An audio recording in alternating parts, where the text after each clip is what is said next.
Bien, continuamos. Bueno, entonces el tema de la prueba empírica se refiere a dos cosas, en realidad. Uno es llevar a la práctica las soluciones. El llevar a la práctica las soluciones se refiere a que, por ejemplo, cuando ustedes hacen una propuesta, entiéndase una propuesta de un manual de organización, de una guía práctica para enseñar o instruir algo o algún grupo objetivo. Eh, con eso ustedes llevan a la práctica lo que están proponiendo.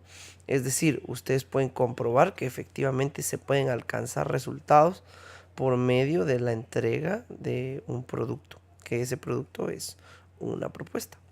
Y lo otro era lo que les mencionaba, que determinar que su análisis es verdadero bajo condiciones similares, aunque fueran grupos distintos. Por eso lo que les decía de la niñez en situación de calle, y si en su momento pudiera replicar, sabemos que al replicarse condiciones similares, el problema va a volver a suceder. Entonces a eso se refiere el tema de que el problema debe implicar la posibilidad de realizar una prueba empírica. El problema debe ser claro y objetivo, sin ambigüedades, sin ambigüedades y sublime, dice en su diapositiva. Eh, Hay que ser claros, hay que ser concretos, hay que ser objetivos. Es decir, no podemos mentir, ¿verdad? Esa es una de las características de la investigación científica, que tenemos que afrontar las cosas tal y como son. Pero recuérdense ustedes que también ustedes están haciendo prácticamente o van a hacer como la venta de una investigación. Y para que a uno se lo compre, uno tampoco lo puede decir tan fuerte, ¿verdad? Entonces, entonces por eso también les dice que debe ser sublime. Eh, ¿Por qué? Porque en algunos momentos hay que utilizar la política, ¿verdad? No precisamente tenemos que decir las cosas o que todo está mal, sino podemos ser un poquitito más cautos en ese sentido. Hay diferentes metodologías. Hay metodologías de matrices en los que, por ejemplo, ustedes plantean problemas generales y problemas específicos. Acá nosotros lo que les pedimos es únicamente el planteamiento de un problema. Y en su propia definición ustedes van a poder abordar otros problemas que de él se derivan y que podrían ser problemas específicos. Pero no les pedimos una matriz de problemas, pero entonces sí pueden haber problemas generales y específicos. Y también el tema de las variables de estudio, que ustedes ya lo platicamos y que vimos variables de tipo cuantitativo, variables de tipo cualitativo, y que en algún momento ustedes van a ir utilizando en ese sentido. Eh, Bien, entonces lo que les decía, el planteamiento del problema tiene varios componentes y que no solamente es la definición del problema. Eh, Como dice acá el texto, ¿verdad? El problema comprende varios aspectos y no solo su definición. Estos aspectos son la definición propia del problema, la especificación del problema, la delimitación del problema, que incluye, ya se los planteaba en la otra diapositiva, eh, ¿verdad? Que incluye unidad de análisis, sujetos de investigación, el tamaño de la muestra, ámbito geográfico y ámbito temporal. Y vamos a ir hablando de cada uno de estos elementos. Miren ustedes, si ustedes se aplican estos elementos, ustedes los desarrollan en una tarea de una semana. O sea, la verdad es de ponerle atención a esto y darle avanzar con esto. Entonces no les implica menos de una semana en realidad. Eh, y vamos a ir hablando de cada uno de estos elementos. Bueno, lo más importante de ustedes en realidad es la definición del problema. La definición del problema me implica describir todo lo que está mal. Pero es una situación que implica realmente toda su creatividad. Yo les decía el otro día, la base de esto son los efectos del problema. La base de la definición son los efectos del problema. Ustedes vayan a su árbol de problemas y si ya lo plantearon y lo hicieron a conciencia, lo tienen de una manera correcta, ustedes van a ver cómo las cosas se les facilitan. Por ejemplo, en la definición del problema, Si hablamos de la niñez en situación de calle, yo diría que uno de los efectos es eh, la, eh, los robos en las calles o la delincuencia en las calles. Entonces empezaría diciendo, en la actualidad en la ciudad de Guatemala se pueden observar una serie de niños que se encuentran en las calles. Muchos de ellos realizan algunas actividades productivas como o que pudieran llamarse productivas o de beneficio para la sociedad, como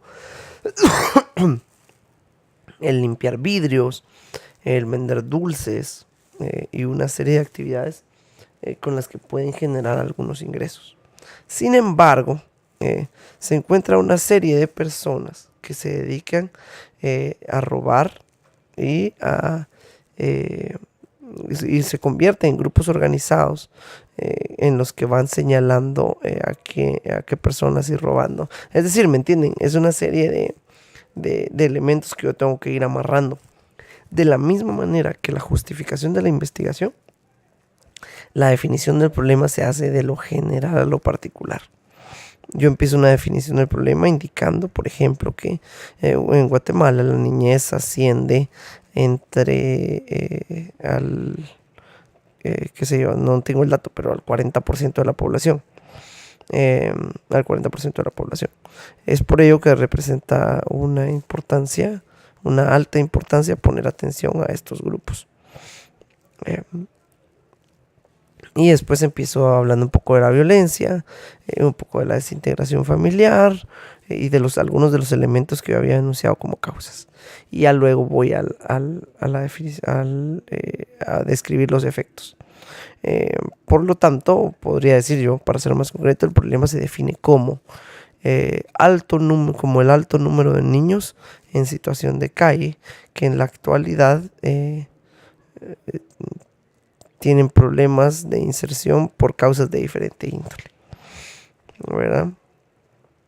Entonces, y voy describiendo una serie de elementos de mis efectos. Entonces, si dentro de mis efectos de la niñez en situación de calle estaba la delincuencia, estaba eh,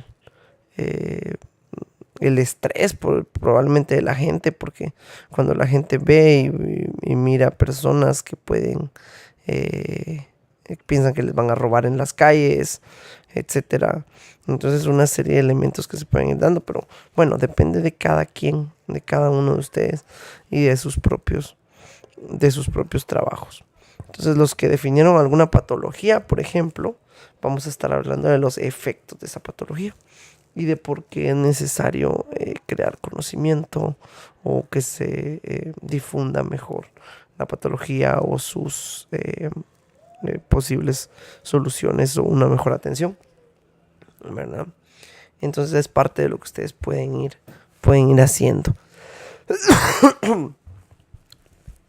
Bien, entonces el problema es, la definición del problema es una descripción de la situación de malestar, inconformidad o que daña el buen accionar de una institución, profesión, gremio o práctica actual.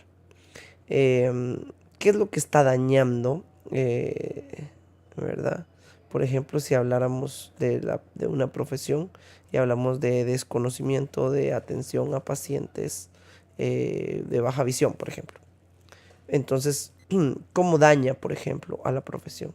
¿Cómo daña la práctica actual? El paciente espera que ustedes tengan amplio conocimiento sobre lo que están haciendo. Entonces, el paciente no va a aceptar que ustedes no conozcan de eso. Entonces, eso también lo pueden utilizar ustedes para describirlo, ¿verdad? Es importante que se atiendan estos problemas y que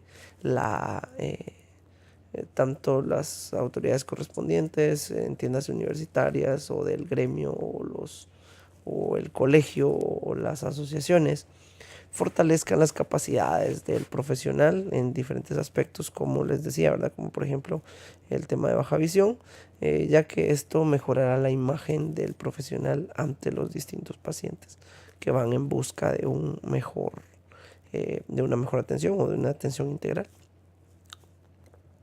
Entonces, esos son elementos que ustedes pueden tomar en cuenta para plantear su definición del problema. Quiero que se quede eso claro, que la definición del problema es como es una descripción en realidad, como mínimo de página y media, de todo lo que está mal, producto de ese problema y que no está siendo atendido. Entonces, es una dificultad que se debe de superar o resolver por medio de una investigación documental y empírica, ¿verdad? Es decir, documental por la revisión de libros y en empírica, es decir, llevarlo a la práctica. En su estructura no hay normas rígidas, pero sí en el momento de elaborar las hipótesis, donde inicia la investigación científica. Dependiendo del tema, ¿verdad? Ustedes no todos los trabajos llevan hipótesis y por lo tanto no todos los trabajos llevan preguntas de investigación, que eso es algo fundamental, ¿verdad? En algunos, o sea, es fundamental pues en algunas cuestiones de tipo experimental, pero si es algo muy descriptivo, no es necesario y se puede omitir. Entonces, en materia de investigación, definir un problema significa especificarlo y delimitarlo con la mayor precisión posible, lo cual debe traducirse en la formulación lógica del mismo en términos formales y explícitos. Por eso les decía yo en el ejemplo, al final de todo el texto y de ese texto de 1.5 páginas, ustedes pueden decir, por lo tanto, el problema se define como. Yo puedo estar hablando de un tema de comunicación, por ejemplo, y hay un problema de comunicación en una empresa. Y al final yo puedo decir, el problema se define como la falta de un manual de organización que defina las funciones y los procesos de comunicación formales establecidos por la empresa, ¿sí? Entonces, como conclusión de eso, yo puedo llegar y decirlo de una manera más clara. Eh, Bien, entonces aquí viene una serie de pasos a seguir, que es como lo que vimos en la justificación, que es como la receta, ¿verdad?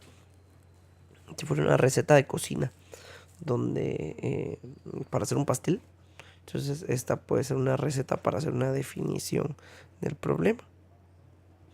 Bien, primero, y esto ya se los mencioné, vaya de lo general a lo particular. Ir de lo general a lo particular es como lo que les dije en su momento también en clase. Usted no mete el pastel al horno y el horno está frío, no, usted lo prepara. Es decir, pasa exactamente lo mismo en este caso. Usted forma un contexto. Por ejemplo, si yo estuviera hablando de por ejemplo, de la mala gestión financiera en el Ministerio de Salud, ¿sí? Entonces empiezo dándole el marco general y puedo empezar diciendo que eh, en la actualidad existen 700 unidades ejecutoras del Ministerio de Salud, en las que tantas pertenecen al primer nivel de atención, tantas al segundo nivel y tantas al tercer nivel de atención. Ellas dependen formalmente y presupuestariamente del gobierno central, en las que históricamente se ha tenido una atención de tantas unidades. Se ha tenido una atención, una ejecución del tanto por ciento. Es decir, ir de lo general a lo particular. Denme un segundo y ahorita estoy de regreso con ustedes.